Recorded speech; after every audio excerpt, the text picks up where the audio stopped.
মাঝে, মাঝে কিছু জিনিস এমনভাবে খেতে ইচ্ছে করে মনে হয় যতক্ষণ পর্যন্ত না খেতে পারবো ততক্ষণ পর্যন্ত কোনো শান্তিই পাবো না। আসসালামু আলাইকুম, কেমন আছেন সবাই? কিছুদিন ধরেই আমার এই ডাঁটা শাকগুলো খুব খেতে ইচ্ছে করছিল। তো আর বাবাকে আমি অনেকবার বলেছি, সে তো এনে দিতে পারল না। সে নাকি এই ডাঁটা শাকগুলো খুঁজেই পায় না। যেহেতু সিজনের শেষের দিকে তাই সেভাবে এখন এই শাকগুলো পাওয়া যায় না। তো হঠাৎ করে বাহিরে বের হয়েছিলাম একটা কাজে আর আমার চোখে পড়ে গেল এই শাকগুলো। আমি তো দেরি না করে সঙ্গে, সঙ্গে কিনে বাসায় চলে আসলাম। আজকে তো এই শাকগুলো রান্না করে খাবো খুব মজা করে। অনেকদিন ধরেই ইচ্ছে করছিল একটু ডাঁটা শাক খাওয়ার জন্য। আজকে আমি ডাঁটা শাকগুলো শিং মাছ দিয়ে রান্না করব। আর শাকগুলো তো আমি কেটে বেছে নিয়েছি। এখন সাথে একটা আলুও কেটে নিচ্ছি। শাকের সাথে আমার আলু না দিলে খেতে ভালো লাগে না। যার কারণে আমি একটা আলুও কেটে দিলাম। আর এখন আমি পেঁয়াজ, রসুন যা, যা লাগবে সবকিছু কেটে নিচ্ছি। এই ডাঁটা শাকটা আমি তেমন পছন্দ করি না। কিন্তু কেন জানি হঠাৎ করে এই শাকটা আমার এত খেতে ইচ্ছে করছে যার কারণে একদম নিয়ে আসলাম। এই যে শিং মাছ এগুলো দিয়ে আজকে আমি ডাঁটা শাকটা রান্না করব। আর শিং মাছ দিয়ে কিন্তু যেকোনো শাক রান্না করলে খেতে খুব ভালো লাগে। আমি বেশিরভাগ সময় শিং মাছ দিয়ে যেকোনো শাকই আমি রান্না করে খাই। শিং মাছ আর শাকের ঝোল কিন্তু খেতে খুব মজা লাগে আর এটা শরীরের জন্য খুব ভালো।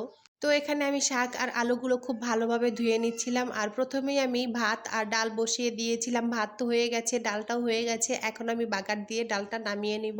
আর অন্যদিকে আমি এখানে শাকের তরকারিটাও রান্না করে নিব। ছোটবেলায় তো এই ডাঁটা শাকগুলো কত ক্ষেত থেকে তুলেছি আর এখন তো এই শহরে আমাদের সবকিছুই কিনে খেতে হয়। তবে ক্ষেত থেকে যে শাকটা তুলে খেতাম সেটা স্বাদ মনে হয় অন্যরকম ছিল, যেটা এই বাজারে কিনে খাওয়া শাকগুলোতে পাই না। ছোটবেলায় তো দেখতাম মাকে খুব অল্প মশলা দিয়েই শাক রান্না করতো, আর এখন আমি যত ভালোভাবেই রান্না করার চেষ্টা করি না কেন সেই স্বাদটা মনে হয় আর পাই না।